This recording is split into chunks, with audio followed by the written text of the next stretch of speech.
All right, today we're talking about the conic section of a parabola.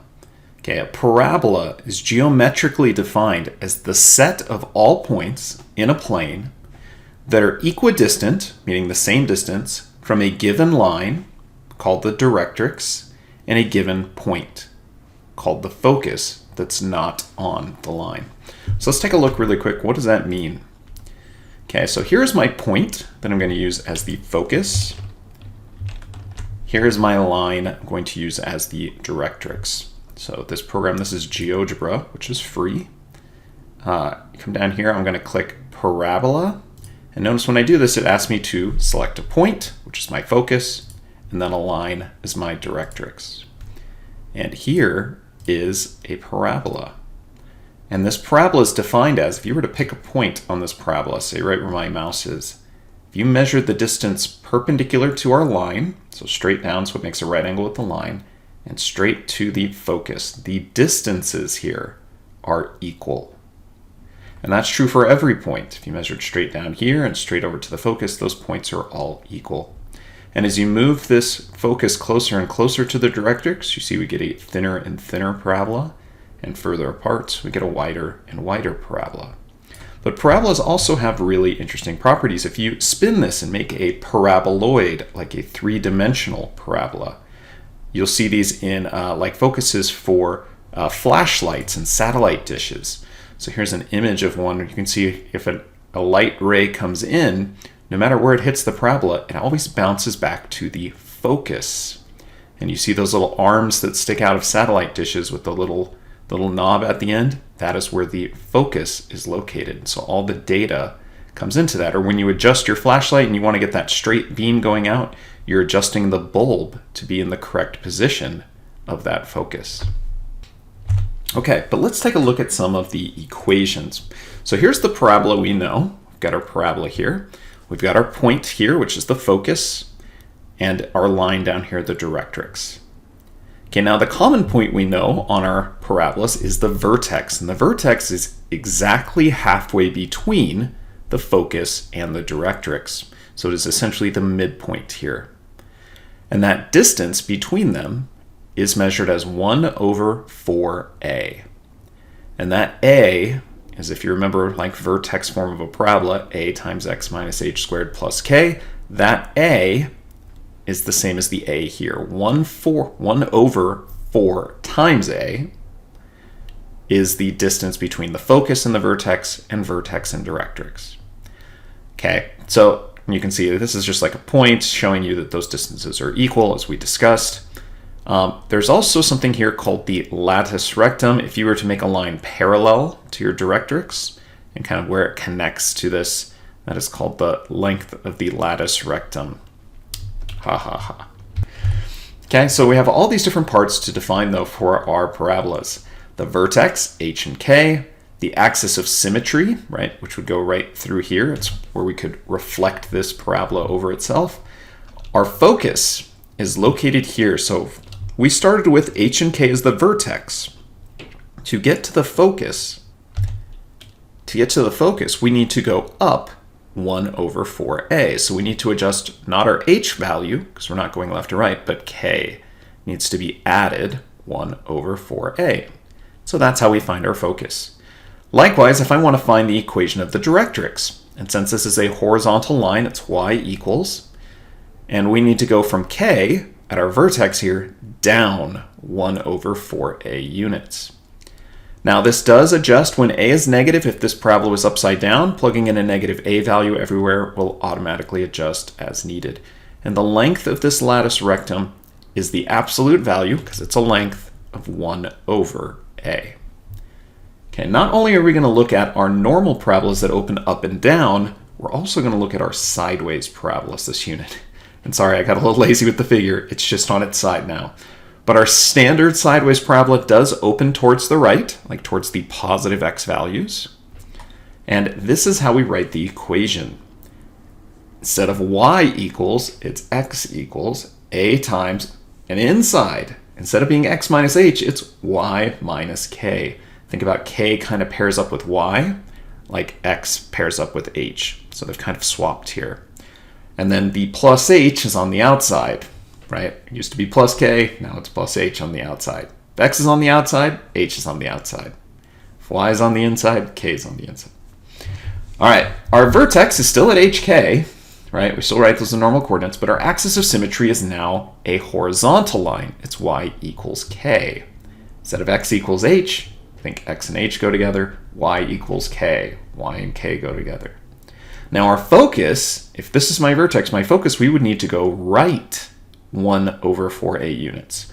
So it's not the y coordinate, or k, we would need to change, it's h. We need to add 1 over 4a to h to go to the right. And likewise, to find our directrix, we would need to go left, or subtract 1 over 4a from our h coordinate. This time our directrix is a vertical line, so it's x equals. And the length of the lattice rectum is still the absolute value of 1 over a. Okay, let's identify the vertex, focus, axis of symmetry, directrix, direction of opening, and length of the lattice rectum. Then sketch each graph. Whew, that's a lot of stuff. Well, first thing, let's figure out what type of parabola is this. When it's y equals, we are opening up or down.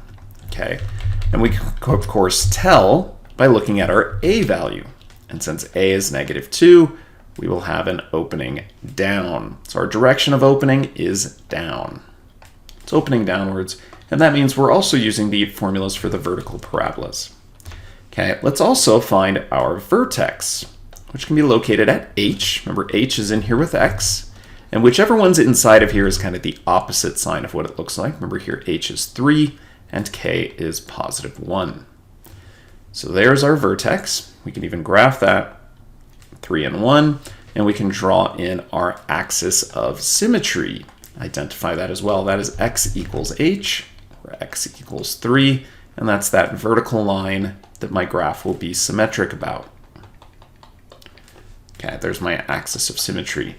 Now, to find the focus and directrix, we're going to need to find k plus 1 over 4a and k minus 1 over 4a. So first, let's figure out what is 1 over 4a. So if a is -2, we get 1 over -8. This is just the value 1 over 4a itself. Now to find my focus, here remember h stays the same, but we need to take our k value and add -1/8. Well, in order to go ahead and simplify this, we're going to need a common denominator. So let's replace 1 with 8/8. And now we can simplify this. For our focus, the x-coordinate stays the same, it's 3, but 8/8 plus -1/8 is 7/8. Our focus is at 3 and 7/8. Now for the directrix, it's going to be y equals k, which is 1, minus -1/8, that 1 over 4a value. So again, this is 1 over 4a.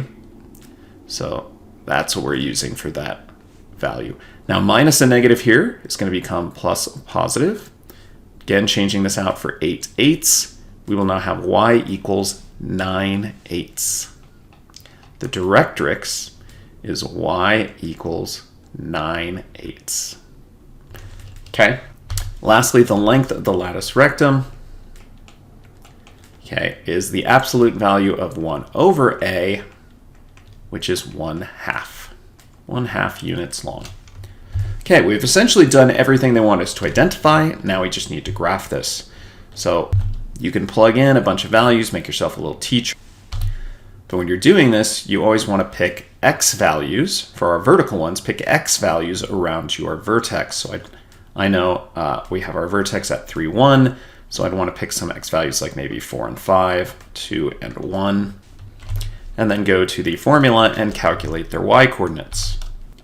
Okay, so plugging those in, remember we do get nice symmetric points. So I chose to plug in 4 and 5 and just copy my answers. And let's graph these points. Okay, and then draw in our graph. Now we could also try to squeeze in the values of our focus and directrix. 3 and 7/8, I mean, that's going to be super close. And then our directrix would be at 9/8, something just barely above 1. They're very, very close, right? Because we have a thin parabola, as we saw in the very beginning. Okay, here's a second example. Let's try this one. Now notice this time it says x equals. So this is our horizontal case. So we're going to look at A. When A is positive for the horizontal case, we'd be going to the right. But because A is negative this time, our graph actually opens up to the left. So our direction of opening is to the left. Okay, that's because our A value is -1/2. So let's go ahead and identify our vertex. Now remember, H and K have switched here. This is actually K inside of my function with Y, and it is the opposite of what it looks like. So that is +2, is K. I almost made the mistake. And then H out here is +8. 8, 2 is the location of our vertex. 8, 2. Good thing it's opening to the left. Okay, our axis of symmetry. This time is a horizontal line, and it's y equals k. Y equals 2. This is the graph, or the line where my graph will be symmetric around. Y equals 2. Okay, now again, to find the focus and directrix, we're going to need to find this value 1/4a. So let's calculate what that is. 1/4 times -1/2 gives us 1/2, or -1/2. So to find the focus, remember this time, we need to take the x-coordinate, or h, which is 8, and add -1/2. And again, we'll need a common denominator. So let's use 16/2 plus -1/2. And then adding those together, we get 15/2, or 7.5, 2. There is my focus. So our focus is at 15/2, 2. Now for the directrix, rather than adding -1/2, we will be subtracting.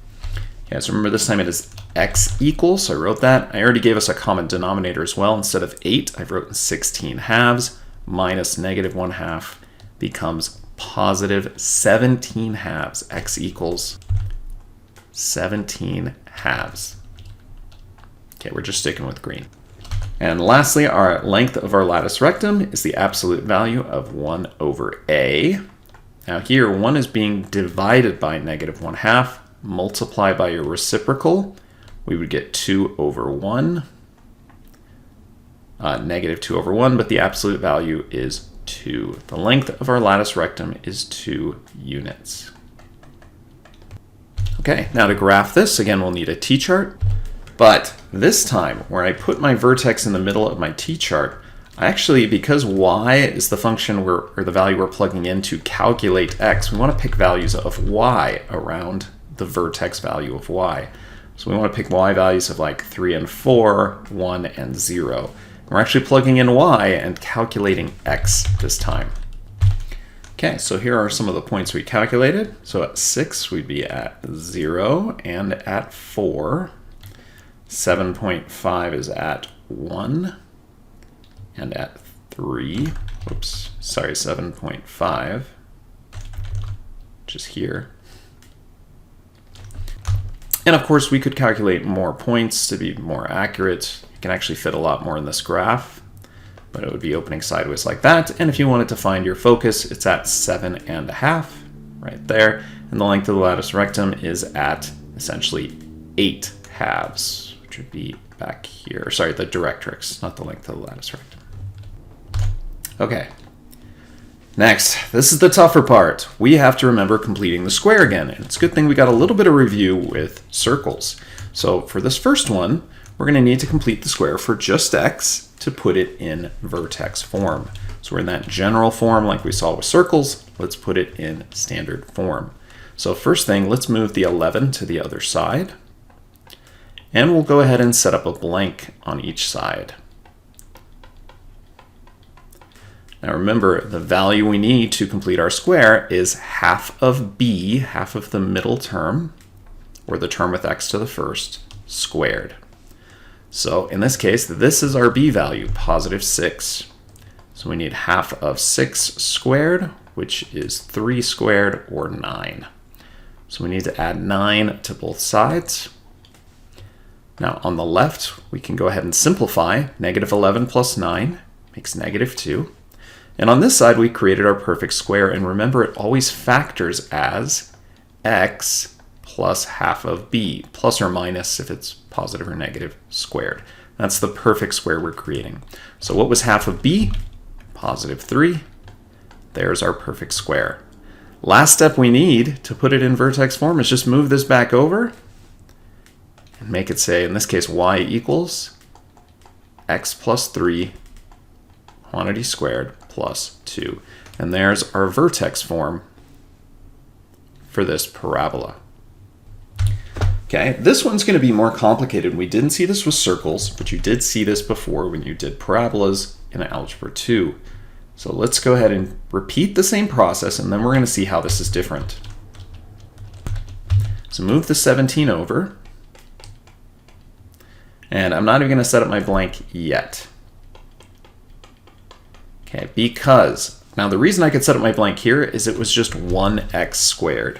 And it has to be positive 1x squared, or when you get to this step, we need to factor out this a value, like divide it out of the remaining two terms.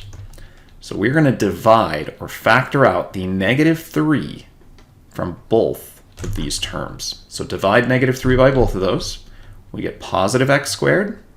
Dividing this one by negative 3, we get negative 4x. And this quadratic inside the parentheses is what we need to complete the square for. So that's where I'm going to put my blank. And then let's go ahead and do this side. We'll come back and talk about the left side in a second. So again, half of my middle term here, half of negative 4 squared is negative 2 squared, which is 4. We need to add 4 in our blank. Okay, notice I didn't say to both sides, and we'll talk about that. But it does factor. We keep this negative 3 out in the front as half of b, which was negative 2, so x minus 2 squared. Now, to keep our equation balanced, remember we really have a negative 3 here. The value we added on this side of the equation is not 4. It's 3 times, or sorry, negative 3 times 4. We've really added a value of negative 12. Now, another way you can put that, though, is you can say this is negative 3 times blank. And then remember to go ahead and calculate that. This is really negative 12. So 17 minus 12 ends up giving us 5. So this is y plus 5 on this side. And lastly, moving that over, now we have the vertex form. So when a is not 1, as you can see, this gets more complex. Right? We moved our constant over. We divide whatever a is from both of these terms. We factor it out, even if it creates a fraction. And then you can just continue working with fractions if you get that. And we'll see, I'll do one pretty tough looking example, like how to deal with fractions, coming up next. Okay, here's another one. This time it is x equals, so we have a sideways parabola. That's fine, which means we're going to need to complete the square for y instead of x, but otherwise it's the same process. So let's move this 19 over. X minus 19 equals, we don't have that nice a value of 1, which means we're going to have to factor that negative 2 out of the remaining two terms. So let's do that. Take out negative 2. Divide out of each, leaves them with y squared plus 5y, right? We're dividing by negative 2 plus blank. Okay, now let's go ahead and complete our square. We'll worry about balancing the left side in a second. So I need to do half of b, half of 5 squared. Well, that gives me 25 fourths. 25 fourths is what I need to put in my blank here. Now, the value I really added to this side, though, remember, is negative 2 times that. So over here, I need to do negative 2 times 25 fourths. Sorry, that's getting a little crammed in there. Negative 2 times that makes negative 50 fourths, which would reduce, right? Negative 50 fourths reduces to negative 25 halves. So let's go ahead and write the reduced one there. 25 halves. It gives me a smaller denominator to match with my 19 because I want to be able to combine these constants. So to put that over 2, that would need to be negative 38 halves. And over here, we did go ahead and complete our squared. Now remember, it factors as half of b quantity squared. So half of b just look like 5 halves. It is actually y plus 5 halves squared. That's the perfect square we created. So let's go ahead and combine these on the left. Yeah, this is a pretty ugly one, right? So this gives us negative 63 halves equals, whoops, x minus 63 halves, there we go, equals negative 2 times y plus 5 halves squared. And then we can go ahead and add 63 halves over. And we get y plus 5 halves squared plus 63 halves. Okay, so this is kind of worst case scenario here. So, okay, very likewise, f is like a very, very complicated one. You're gonna run into a bunch of fractions here. But see if you can try this one out. If you can power through this with all of your fractions, then I think you're gonna be all right. So pause the video, try this one out. All right, this one did have a lot of fractions too, but you end up needing to add 4/9 to both sides. Simplifying your fraction here, you end up with 4/3. Find your common denominator to get 1/3 on the left. And remember, when this factors, it factors as half of b. And so rather than dividing by 2, when you're working with a fraction with b, just multiply by 1/2 instead. So it gave us negative 4/6, which reduced to negative 2/3. That's why it's negative 2/3 in here for our perfect square. And when you do square that value, 4/9 is what you needed to add. So this is our final answer. 3 times the quantity x minus 2/3 squared minus 1/3. Okay, here's some challenge problems as well. Write the parabola described in standard or vertex form. So note, the only thing you need to write something in vertex form is h and k, which are the coordinates of the vertex, and the a value, which is used in quite a few of our formulas. Right, looking back at our very first slide, it's used here, here, and here. So lots of places where we can use to find a. Remember also that our distance from the vertex to the directrix or latus rectum is a units away. That will also help. Well, check this out. For G, first of all, they just gave us the vertex. We got 2 out of the 3 things we need. Now it does say it opens to the right, which means we need to use the equation for a sideways parabola. And if it's opening to the right, a is positive. So a is positive, we know that. Okay, and then it gives us the length of the latus rectum. So if we go back here, the length of the latus rectum is 1 over a, the absolute value of 1 over a. So if the absolute value of 1 over a equals 2, that just means a could be positive or negative. We already know a is going to be positive. So we can actually kind of ignore the absolute value and just solve this equation. You can just put 2 over 1 and cross multiply like a proportion, where you'll get 2a equals 1, right? Cross multiplying here. So a equals 1/2. Hey, we've got a, it's positive 1/2. We've got h, we've got k, and we've got the sideways format we need. So if we plug in x equals 1/2 times y minus k, so y minus 4, and good, it should look like the opposite sign, right, inside of the function here, and then plus k, which goes on, or sorry, plus h, sorry, goes on the outside in this format. Okay, so there's the equation of the first one. Let's try our challenge second one here. Again, I just need a, h, and k. So it's given me the directrix and the focus. Uh-oh, it didn't give me the vertex. Man, we got to find all 3 pieces this time. So let's think about if you were kind of graphing this. Okay, so let's pretend, all right, my focus is at 2, 0. So somewhere over here, 2, 0. Okay, that's the focus. And the directrix is y equals negative 6. Well, ooh, y equals. That's a horizontal line.